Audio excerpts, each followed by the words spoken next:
Hey everyone, and welcome. Today, we're stepping into the cool world of ice. Specifically, a small-scale ice block factory. In the heat of summer, when the demand for ice skyrockets. These places are bustling with activity. Let's take a look. We're now inside the ice block making plant.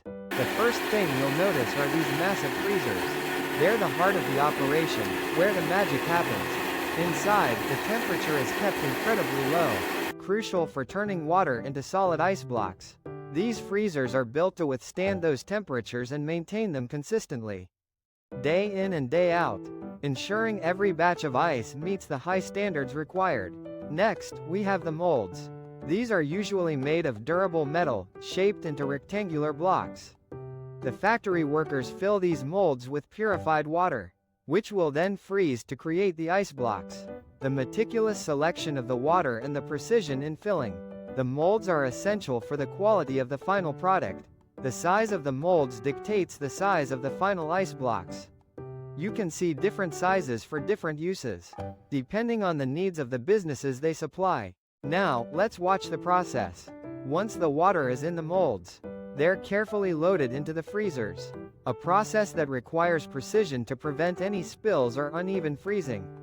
The time it takes for the water to freeze into solid ice depends on various factors, like the freezer's temperature, the size of the ice blocks being made, and the purity of the water used.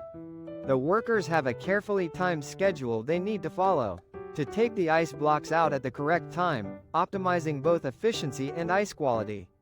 After a certain period, the molds are taken out of the freezer. Now comes the exciting part: removing the ice blocks. It's quite a sight to see these large, clear blocks of ice being pulled out. The clarity of the ice is a testament to the purity of the water and the controlled freezing process.